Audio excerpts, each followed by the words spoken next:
Kush and Chemtrails, the world's most dangerous podcast. Hey, I'm Emmett Flores. And I'm Buck Ballsy. Welcome back to another episode of Kush and Chemtrails. We're back. Yeah. We're back. Hey. The rhythm, the rebel. Without a pause, I'm lowering my level. Back like we never left. Public enemy, motherfuckers. Because we never left. We stay consistent. We never left because we're right. Oh, what the fuck just happened? Is this guy a lyrical wordsmith? I am. You heard me. Boom. And this is my birthday episode, so happy birthday to me. Happy birthday, Happy to birthday you. to Happy me.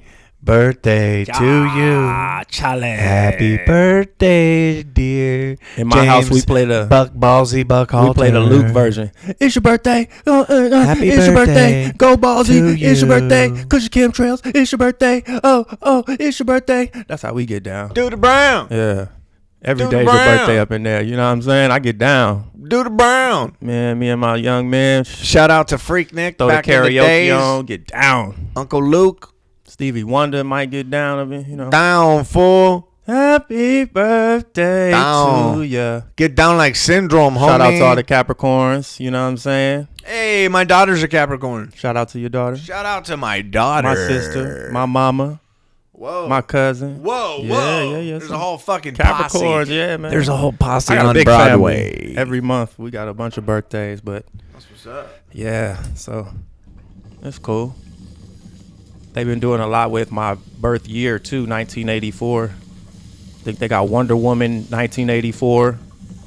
I don't know why they always throw that 1984. It's just, I don't know, or else I always see it. It's I guess this is one of those things because it's the year I'm born. So I was like, what 1984 got to do with Wonder Woman?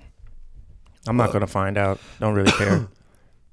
I got that weird ass the George Orwell book, 1984. Oh, of course. There's all kinds of references. That's the year the Olympics was I here. just coughed all over the screen. That was cool. At least it wasn't over in my direction. That would have been horrible. Orale. Every time you text me that, I hear Orale. O'Reilly. Oh, O'Reilly. Orale. O'Reilly.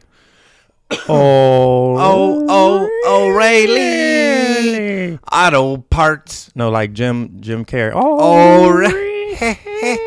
Yeah. That one. Orale. How you been? I'm good. Look at right now, your thumb or your fingers tucked in. It looks like you got a nub like me. Shout out to the nubs. Shout out to the nub. Shout out to all the nubs. Nub. I nub you. Gotcha. Chilling, man. Enjoying the new year. That's right. I feel fantastic. That's right. Feel like a new man. Feeling it. I got superpowers on December 21st. I knew it. Shit's different now. Yeah, man. Yeah. I'm flying around. I fucking can... I mean, we been had them, but we activated them. Activation. I can leap. It was the great reset. I can leap tall buildings in a single bound. Faster than a locomotive. Kush and Chemtrails. It's what it is. I don't like to brag, though. That's enough about my superpowers. What about yours? I mean, we're doing it right now. We got some good feedback for our reporting we did out in the field. So that was cool. That was really cool. Just want to keep giving the people something awesome like that. We went out to that cell tower, guys, and that cell tower was giving off immense fucking... Had the little reader. I should have had it right here. I'm tripping. Nah, man, that shit was fucking crazy, though. Mm-hmm. It was off the chart. Yeah, man. If you guys haven't seen it yet, we got a video. And me and my man here went out to a couple cell towers, and we were checking the frequencies that were coming off there, the level of the, what was it, EMF? Mm-hmm. Man. Just doing our diligence as concerned citizens. That's all. The We're first not trying one we to went to cause was- any troubles. The first one we went to was old school. That's dope that we went to two different ones because the first one we went to at that church was old school. Mm-hmm. And that one wasn't too bad. Now, the readings were similar to what a cell phone would give off. That's what I wanted to show the people, too, as a test. But the cell phone can give off pretty high ratings. Also, your own Wi-Fi in the home. Yeah. I had a Wi-Fi in the home. Well, the one we currently have. It gave off a certain reading, but then they sent me a new one in a box. You know, every time they try to upgrade you at no cost and, made it sound good. I did the reading on that. It doubled. Yeah. So I put it right back in the box and sent it right back to them. And most people wouldn't understand that. They're like, you don't want the faster speeds? And I'm like, sure, that would sound, anybody would say, yeah, but I'm happy with the speeds I have now. Yeah. Why are you continually trying to sell me? Oh, so multiple people could get on at the same time. I don't need everybody to be in the, in the box. So yeah, I sent it back, brother, because I use that EMF reading. So a lot of people are bringing something into their home that may be harmful and they may not even know it, The box. The black cube. Yeah. Think outside the box. Maybe. Those little black cubes they be bringing in the house, the little routers now too. Hello. Oh. I wish I had my tinfoil hat right now. Shoot. You motherfuckers think it's a game. You wait. Mm-hmm. You're going to be like, these motherfuckers were spot on. These motherfuckers were spot on with their shit. We try. Well, we doing it. I ain't gonna say try. Oh, we more than try, bro. For sure. More than try. No diggity. Because the dots be connecting even when we're not the ones that is putting forth the knowledge. It's just, it comes to us now because we're putting it out into the universe. Brother, if we were able to predict winning racehorses with the regularity that we've predicted certain events that have come to pass based on just things that we've read, not like we're psychics, just based on things that we've read and what we knew, like, oh, okay, well, this obviously has to be the next step because right. This is what they said, right? Yeah. And so if we were able to do that, like I said, with winning racehorses, we'd be somebody, bro. Well, that taps into the superpower that we were talking about. We'd be millionaires. Me and you, Ben, had that ability going back into our younger days of reading esoteric and just knowledge. And we didn't know how, I believe, to manifest it into reality. And now that we're connecting these dots and seeing it in real time, that's why I say it's activated now. So we've been able to see it, but we were so caught up on trying to like tell other people, I think, so it was distracting to us.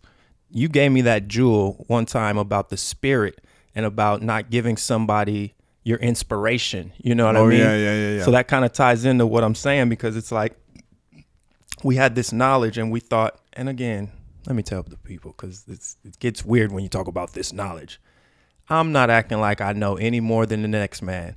When I speak on the knowledge, I'm speaking on people that are actively seeking information rather than being indoctrinated. So if you're an active seeker of information and you try to find different sources rather than just be given the one source that everyone is going with, then I include you in, the knowledge that I'm talking about. That's all. It's not something spooky.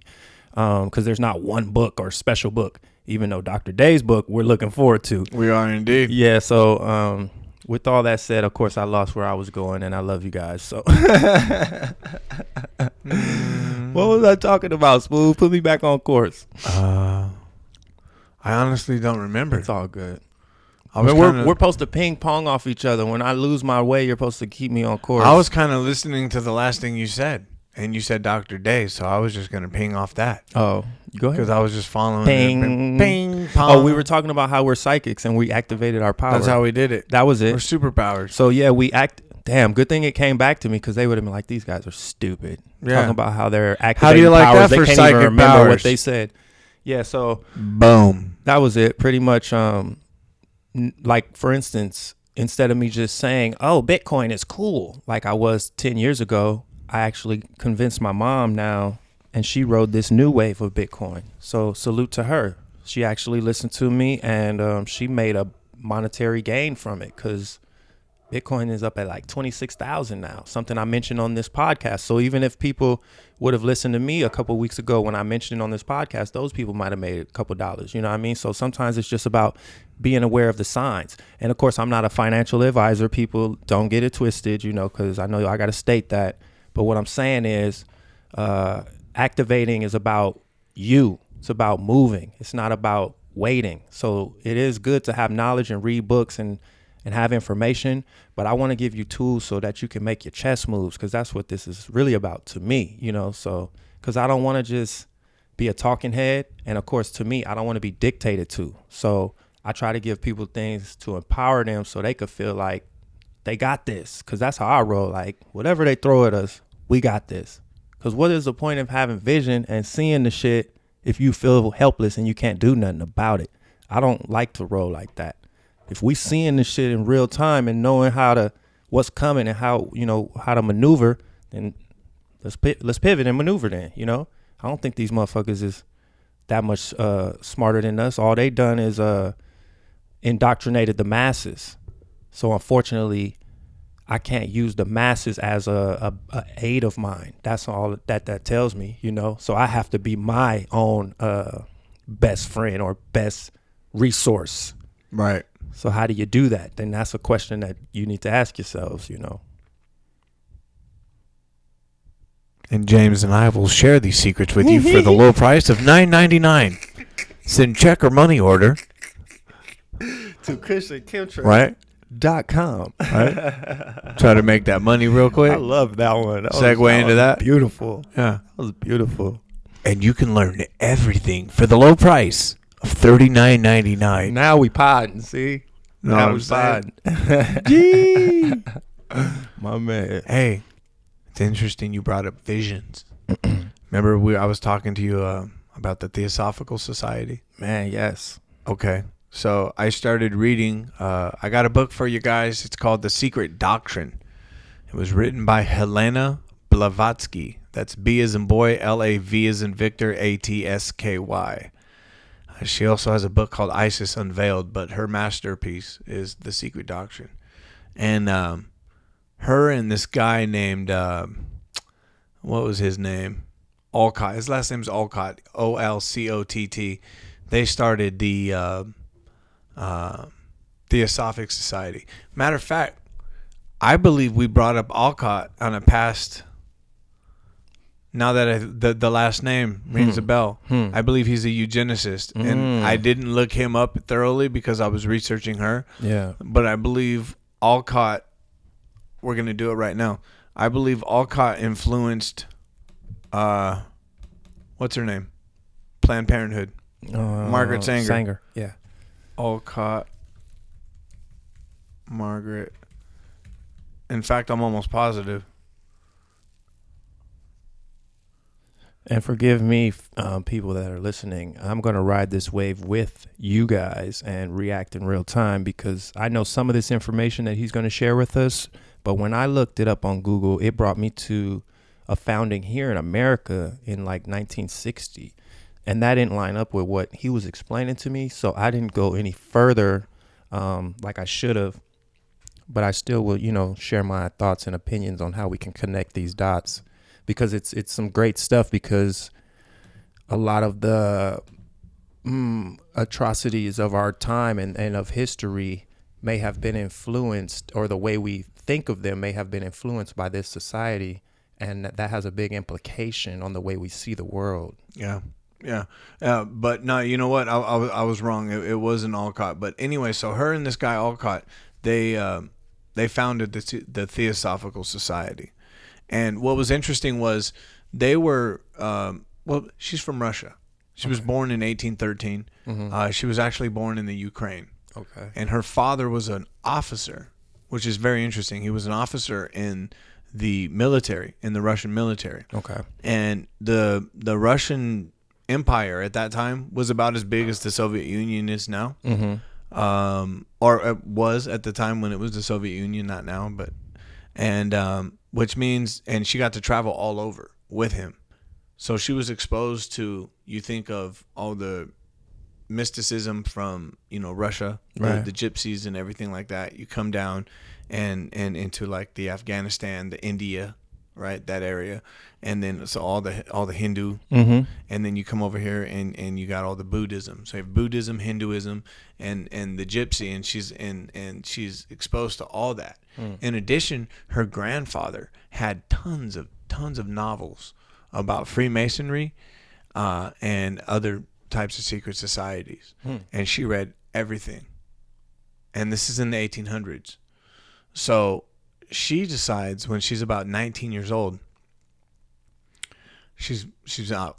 She's going to travel the world. Think how crazy that is for a woman in the 19th century to just go out traveling the world. And 19 years old by probably herself is much more mature and respected than nowadays. Right. Because they dumb us down so much now. Absolutely. But go ahead. But still a great feat though. Crazy. She just felt inspired and already knew what her mission Exactly. or calling She was.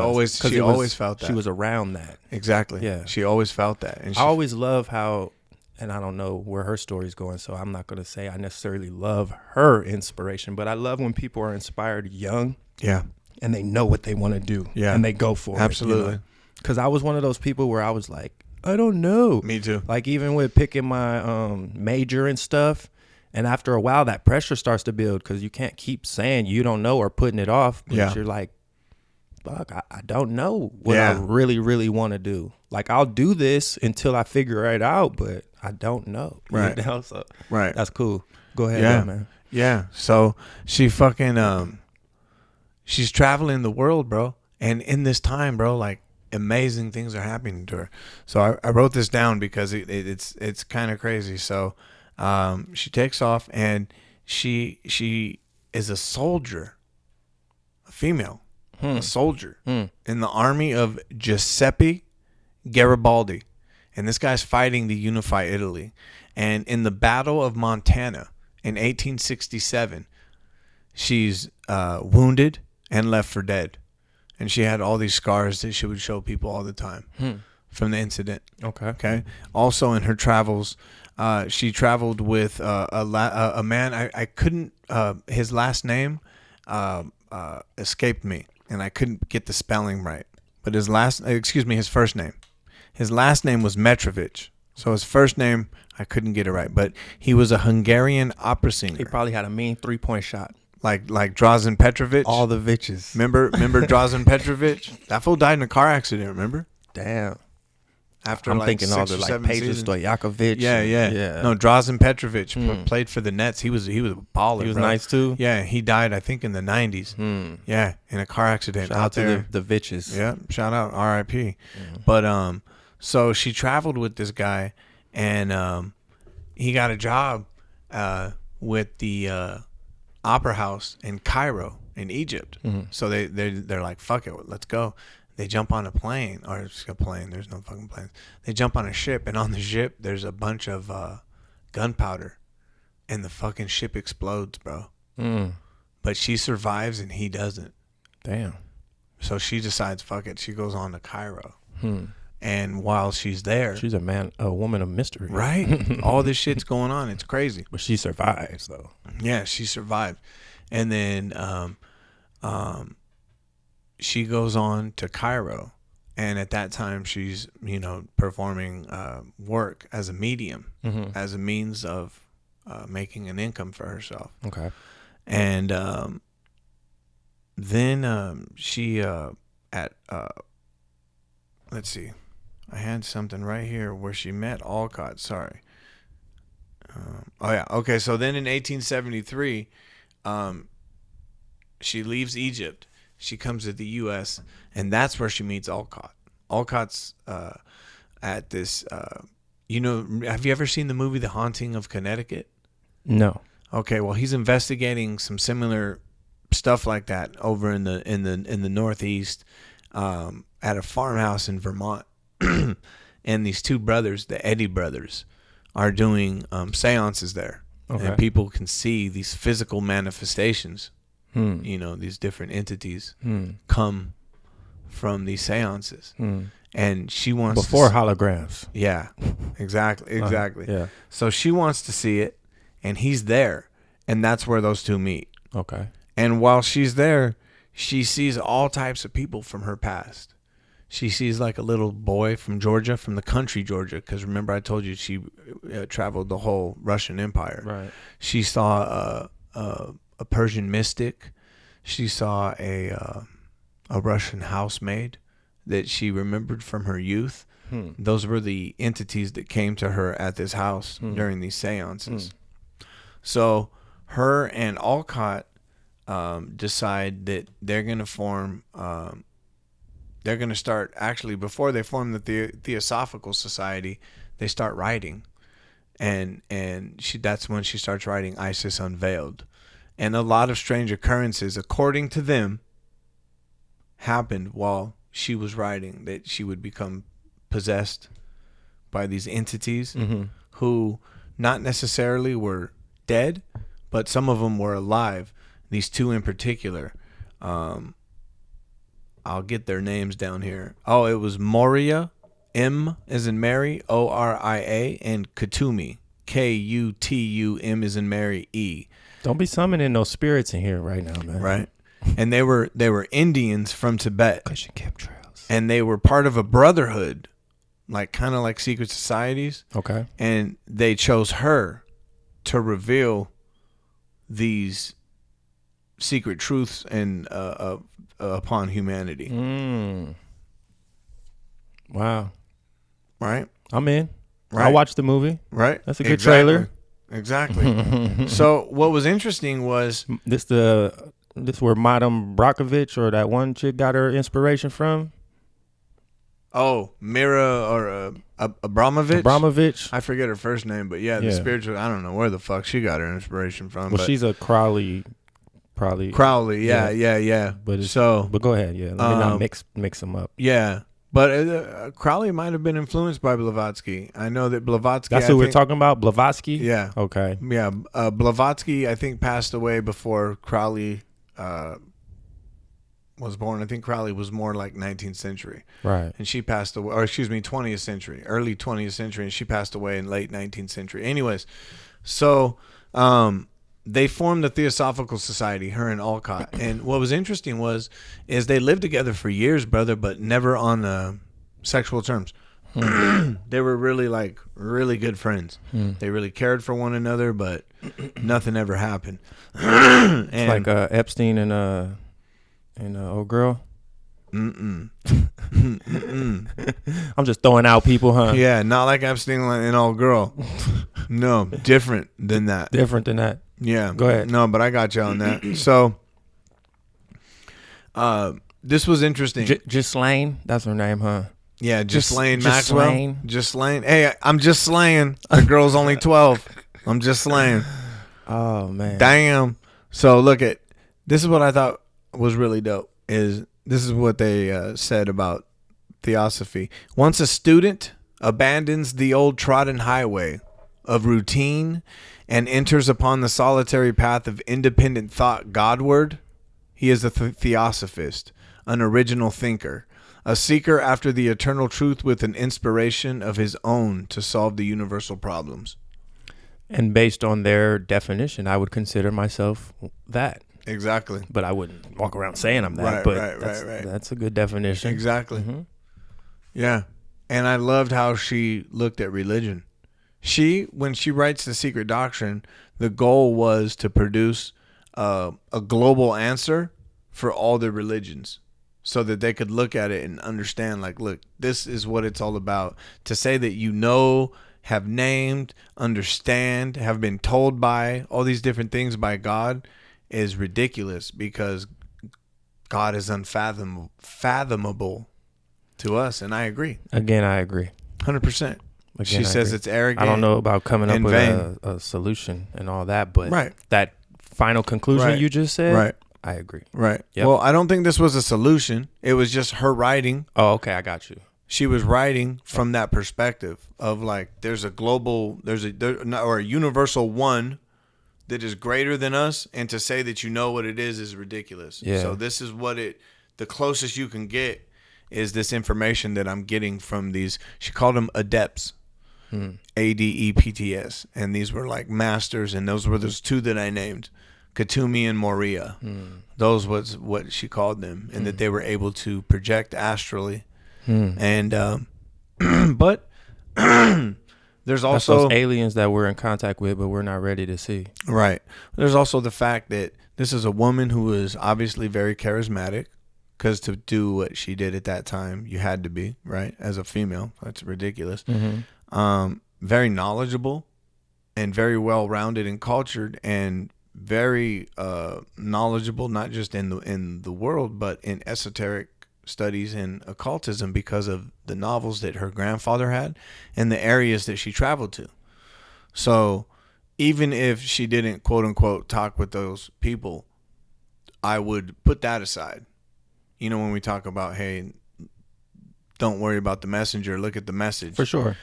Her studies and what she was able to be around is enough to read her writings and discern for yourself. Right. And to definitely to use, when people say, hey, if it doesn't apply, let it fly. Yeah. So read through it and see what applies to your life and what you can take for yourself. And if it doesn't, well, let it go. But Facts. It's definitely worth looking into. Yeah. Whether or not she was talking to entities of another astral plane or through astral projection who were of this dimension or whatever. I don't know. Agreed. But I'm reading the Secret Doctrine right now. It's very well written, and I haven't got through it, so for me to even speak on it too much, I can't. But it's really interesting. But weren't you telling me, and maybe I'm confusing things, please clear it up for me, that she may have influenced different world leaders? Oh, yeah. Or been behind different movements? Yeah, absolutely. Were you going to touch on that? No, you know what? I forgot. I'm glad you brought that up. Because that's what rung a bell with me. Because the people know if we got long time followers, listeners watching, I'm not the guy that wants to fast forward to give me a solution, because I think that's bullshit. When you're talking about some heavy shit and somebody's like, well, what do we do about it? What's the answer? I'm like, come on now. What are you, a child? But my whole thing is always to kind of relate it to modern times and what's going on now and how it relates to me and how it helps me. What does it clarify? How can it help me maneuver in this jungle, So when you started talking about the influences, that ding, it rung a bell, because I was like, yo, because we always talking about people of the past, and you're bringing up a new figure for me now who have influence over our lives today and the way we live and the way we think and the way we do things, and we don't even know what their motive and agendas and where they come from and how that even came to be. So I appreciate you bringing this to our attention, but that in particular is what resonates. Well, with me. there's two people in particular. We have Mohandas Ghandi. So Ghandi at the time was actually in London, and he met her at the end of her life, Madame Blavatsky. Okay. And Blavatsky. And she was a vegetarian. Here's a lighter right here. Damn, that's rare when it goes out. Shout out to Carlos. And shout out. She was a vegetarian and obviously very well versed in the Hindu or exactly the Bhagavad Gita. Right. And she was telling him, "Hey, look, as a Hindu man, you should, or as an Indian man, you should really be studying this." And it was to him a kind of like a spook religion that he didn't pay any really attention to. It was something his parents practiced, and kind of like how a lot of people look at Christianity here, like, I don't really care about that shit. And do you need an ashtray? Or you got it? No, you're good. Okay. And anyways, they're the ones that kind of put him on game. So that's where he got his influence from. And so they kind of created him. Exactly, molded him. And what ended up happening was, when she died, she left the Theosophical Society to a woman named, I wrote this down, give me 1 second.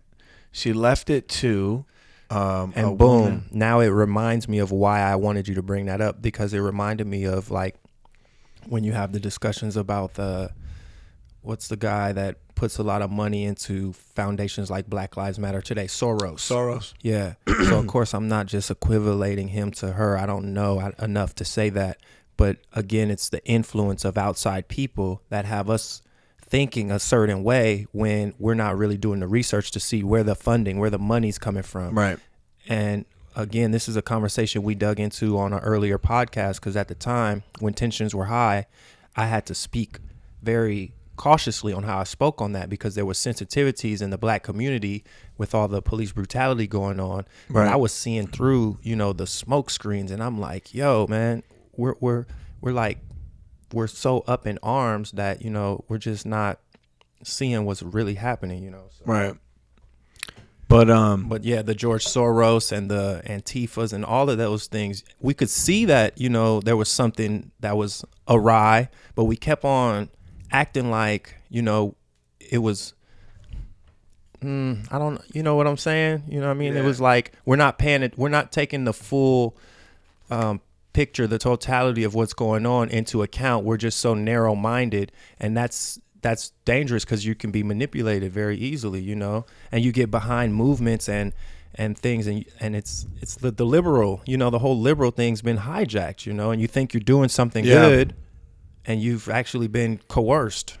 Right. Sorry, did you No. find this one? Yeah. No, it's all good. No, I agree 100%. Yeah. The libs hijack cool, man. They're cool now.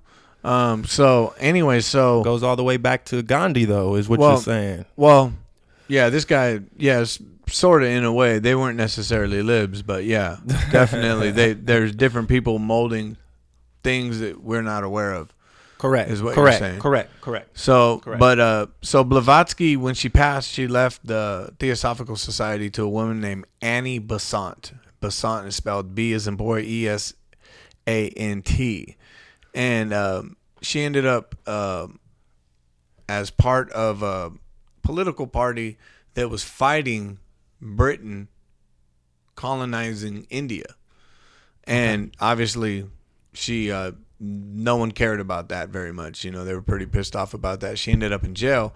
Ghandi petitioned to get her out. She gets out of jail, and then he takes her place, and then he's the one that leads the movement from that point on. Kush and Chemtrails, the world's most dangerous podcast. And we're back. Sorry. A little technical difficulty. You got there. a little theosophical there, brother. Yeah. So, anyways, theosophical at a low meter, bro. Orale. So, that was the old tie there, the old link between the Theosophical Society and Ghandi, and then the other major person of influence would be Adolf Hitler. But the thing there, it gets a little tricky because Hitler was influenced by them, but what he did was he took their teachings and perverted it, because they refer to the Aryans in the real sense of Aryans. The Theosophical Society did back then, in terms of nobles in the land of the area of like Iran. Okay. Because Iran actually translates to Aryan, but of course to solidify Nazism, to that the master race was the Germanic white race, that that's why they took the name Aryan. So Aryan actually refers to Persian, to Middle Easterners, but they took it and perverted the name. And not only did they take that, the Theosophical Society, their logo consists of a Star of David, an Ankh, a swastika, but a real swastika, not the inverted one that the Nazis used. Got you. A snake eating a snake. I mean, a few spiritual signs, quite a few. I think there's about 4 or 5 of them. And anyways, they took the swastika and inverted it. So basically, they took some of the teachings and twisted it and perverted it and made it fit to the bullshit that they were spewing. Gotcha. And that was the link there between. It's interesting. So I won't make any assumptions or leaps because I don't know enough. I got to read more, but I just think it's interesting, and I'm glad you brought it up to the people so they can look into it and learn more. Yeah, definitely. I mean, these secret societies or organizations like the Theosophical Society, and these are all over. Tons of them, and people, very important figures, and yeah, I told you when I was digging into Dane Calloway's stuff, because he has so much good content on his channel, man. Check out Dane Calloway's website and his YouTube page. We referenced him before, but we like to give you the source of where we get some of this stuff from, so you can check it out yourself. Dane Calloway, you were talking about Theosophical Society. Damn, I gave him the damn shout out, and I forgot why I brought up Dane Calloway. I was talking about the Theosophical Society, and I was talking about how a lot of people behind the scenes are running shit. Yeah. And then you brought up Dane Calloway. Fuck, man, it was a good one too. What was I? You do that like at least every other episode. It's becoming to be a thing, right? It's kind of cool. Maybe that could be something we could tell the fucking listeners and the fucking people watching. Well, we were in a good groove, and then you had that head. I had a that headache. hat thing. You guys, everyone watching the technical difficulty, you want to know what happened? I ordered this fucking really cool Raiders hat, which, hey, shout out to the Raiders for fucking blowing it, you fucking losers. Yeah, assholes. we shouldn't have found out about that neither. That was right a before bummer. the damn episode. But anyways, this fucking hat. no more looking at the scores while we're shooting podcasts. That was a bummer. but anyways, this doesn't fit right, man. It's tight. And I had this motherfucker on. That motherfucker hurt so bad. I swear to God, we had to pause this shit. I went outside and almost fucking vomited. Had to take a 15-minute break and collect myself. So, yeah, I'm going to leave this motherfucker off And my big ass I was head. going to restrict your alcohol intake going forward. I was like, this guy, man, he be Yeah. doing too much. No, it wasn't alcohol. It was All right, that cool. fucking head. Cool. That hat. We'll But blame nah. the hat. Anyways, dude, let's see. I'm going to owe you a lighter because this shit, I'm just running all your lighter Yeah, fluid. what the fuck are you doing? I'm sorry, bro. It's like I'm Nah. burning your Palo Santo. Nah, that shit ain't all right, bro. That's whack, dog. Sorry. But Because this fucking blunt wrap is hella dry. So I rolled a terrible blunt. Had to doctor him it up. looks so bad. Yeah. It looks like my mom rolled it. I'm enjoying it, though. That's all that matters.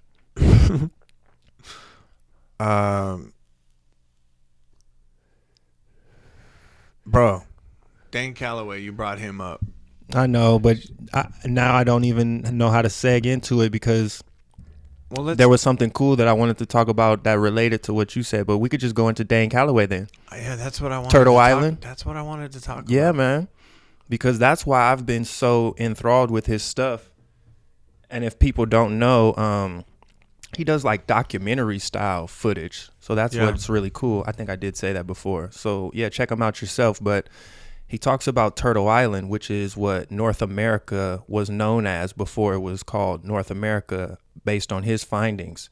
And that's based on mythology and a creation story of the natives. And he refers to them as the Nijis. And he often reminds people that those Nijis were what we refer to now as the African Americans or colored or, black, so he believes that the story that we know of as the intercontinental or the transatlantic slave trade was not quite the way that we've come to know it in history. Right. Yeah, and that the numbers just don't add up. And a large portion of what has been misclassified as African American in today's day Right. would be indigenous to this Turtle Island here in North America, so it's pretty interesting, man. And I love the stuff that he puts forth because he backs it up with history, as we call it today, receipts. He goes to these places like we like to do, or we're going to do, Right. and documents it on site so you can see for yourself these historic sites, and tells you the story of the times and how it relates to what's going on now. And does a great job, amazing job of uncovering stuff so we can see. That's what Dane Calloway brought up. I knew it would come to me once we started talking about him. The farm, because you said secret societies. Yeah. The farming secret society. I remember when you told me about that. Yeah, and I wish I would have. I think I screenshotted it, but I don't have it because I just went through my screenshots when we started and I didn't see it.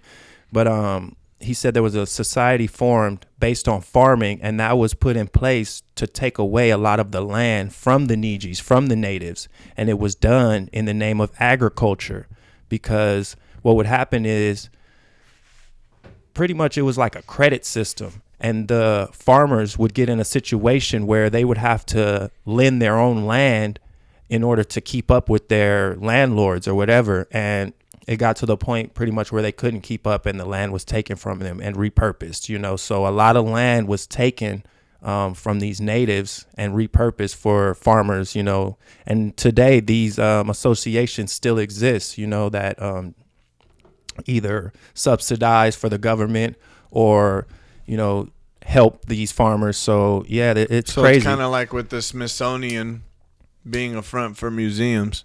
They have these different corporations that are fronts for the government. Well, it was a massive land grab, pretty much. The farming, the agriculture, government using the Smithsonian as the front. Right. It was pretty much a massive land grab. So where we look at it as like the Trail of Tears and, you know, slavery, that puts a picture of like just you gave up, you know, and there was a lot more insurgents. There was a lot more fighting. There was a lot more uprisings. The Gullah Wars, you know, these natives or colored or slaves, whatever people want to call them, because they have so many names. We have so many names that we've been given throughout history, when really they may have just been, you know, natives that were fighting for their land and then misclassified, or, you know, we had a paper genocide and now we don't know that may even be our land. So I'm not discrediting Black culture, African American culture, people that feel tied to the diaspora and, you know, Pan-Africanism, because Dane Calloway goes as far as saying like his information is putting a death knell in Pan-Africanism, you know. Right. So I love Dane Calloway, but everybody has the right to make a decision for themselves. I'm still open to us fighting for our rights. You know, if you feel like you were enslaved, but I choose to feel like I'm indigenous. So I feel like both fights are correct. You know, if you're what is it? They call it, because he even brings them up. They're people, descendants of slave, EDOS, you know, or, descendants of slave. And then, but then also the natives that have, and dang, that took me down a rabbit hole too, because then I started looking into Trump. He has a video on Trump where Trump was calling out the mishandling of the lands that the natives have, and how the Mafia was taking a lot of the funding that's coming out of those casinos. Yeah. And nobody's protecting these Indians because it's on sovereign land, and the Mafia is just running that. And you know, I was just like, yo, this rabbit hole is deep, man. Yeah. Because Trump was like, well, they don't look like Indians to me. Yeah, they were pretending to be Indians. I'm like, yo, bro. There was different Mafia people that were pretending to be well Native then you Americans. got the $5 Indians. There's a bunch of people that are calling themselves Native Americans and getting the benefits of Native Americans. Warren. There you go. Because Trump called her out too. Yeah, so that stuff is wild, bro. So yeah, shout out to Dane Calloway. Please look him up, people. Yeah. Dane Calloway, Calloway. His whole thing is, I'm just here to make you think. Yeah. And I love that, because that's kind of like, I'm not trying to take his, property, intellectual property, but that's how I roll. I never want to be a talking head here that tries to act like I know everything, know it all. Yeah. I just want to give people a little something, sprinkle the seeds to help it grow, man. Yeah, man. And point them in the right direction. I love it. If we can. Yeah, man. Yeah, man. That's deep, man. My shit's burning still, even though it looks ugly. No, it's working. So yeah, shout out to Turtle Island and the Nijis. Yeah, and, that shit's incredible. And you know it, man. I mean, look, if you look how close West Africa is to South America, the Caribbean. That got me and you talking about all kind of stuff. Because then I was just like, yeah, man, Aboriginal people all over the world and I looked at Jamaica, darker complexion. It's just known, I've man. always wondered is what it is. Who the natives of Jamaica were.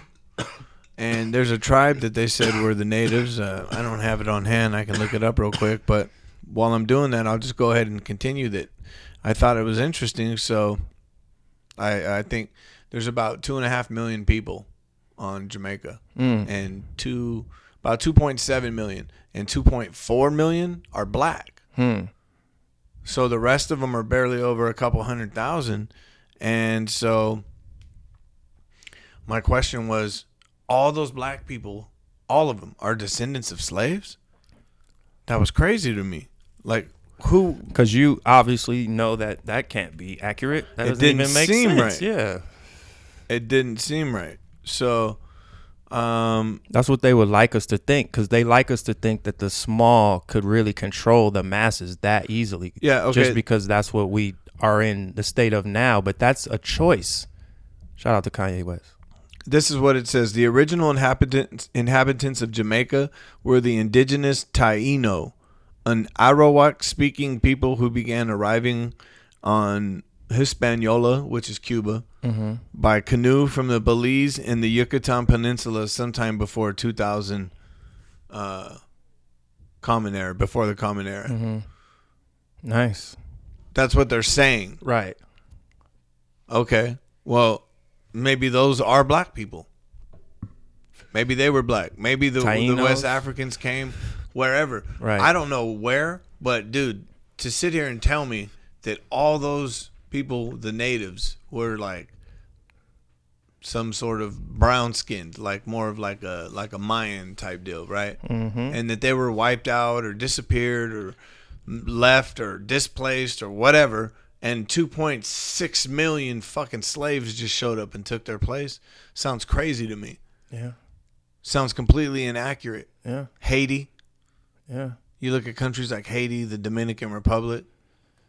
And see, what happens to me too is, and it's why darker complected people often have to speak up and try to uphold their culture and tradition, because what happens is a whitening of the culture and tradition happens, and then people start to not have pride and Right. And then because I see it a lot, because my wife is Mexican. So in the Spanish culture, we don't even be knowing what to call it anymore, because there's so many names: Hispanic, Latino. Yeah. So in that culture, there's definitely like Afro Mexican, Afro Latino, so I see it celebrated sometimes, but oftentimes, the ones that are put forth are the ones that look more, American, or gringo, or just, mainstream, so it happens all over the world. When I went to Asia, same thing. There was a young man there. He was like selling stuff, but he was very charismatic, and he would come up to us every day. So we would hang out with him and talk to him. And he was like, "I'm not black," because we told him, you like us, man. Same. He's like, no, I'm not black. I'm white, because it's ingrained like in people. And I think what happens is over time, so when you choose your partner, you'll choose lighter, because that's what society has told you. So then that's a lightening of the culture right there, because over time you're going to get lighter and lighter because of choice, preference. Yeah. So yes, it's a deep little concept there, especially when you talk about the origins of things, because we'll probably never know, you know what I mean? Like, and to me, it doesn't really matter. But what does matter is having a basis of something that is based in, like for instance, if you're black, then off top you are kind of saying that you don't have a connection to something, because when you're black, unless you're just connected to the other black people that feel they're connected to that concept. So I'm starting to like really look at this thing like, if it's all a construct, like black and white, you know what I mean? Like, why do I have to continue to live my life and make my decisions and uphold this construct? You know what I mean? I got to base my stuff on something more solid than that. And that's what I love about Dane Calloway, is he's not telling me what I need to be, but he gives me history and facts, and I can really make a decision for myself. He even has a book, and I'm going to buy the book on how you could trace your heritage, you know what I mean? Not with DNA and all that stuff, but just off of documents, That's awesome. So yeah, I'm into like something like that, because it's much more powerful to claim the land I'm standing on than to claim Africa, which is a long ways away, which I love Africa. And people see me on this pod all the time repping gear that shows that I'm, spiritually connected to Kemet, and that's the way that I see it. But I've grown and I've learned even more since I put this ankh on my arm, you know what I mean? And I'm just more interested in knowing what's here, right? Native to us. That's why we want to go to the Native American the Yurok tribe. Reservations. So yeah. And talk to them and get their perspective. That's dope. Yeah. Hell yeah, man. Well, y'all good? Nothing else? I pretty much covered everything I want to cover, man. For sure, man. I'm good. Yeah, that's what's up, man. Well, It's been a it's good blessing, one. man. Thanks so much for fucking doing this again with me, man, and All putting the up time, with my brother. fucking little nervous breakdown there, my little technical. No, Oh, remember we it's had to nothing, stop it. man. This is part of the journey, man. yeah, G. Well- and the people that know us and love us, they appreciate those moments too, man. Yep. So yeah, Well, till next time, dog. let's do it. All right, Kush man. And Kush and Chemtrails. Chemtrails. We out. Outro.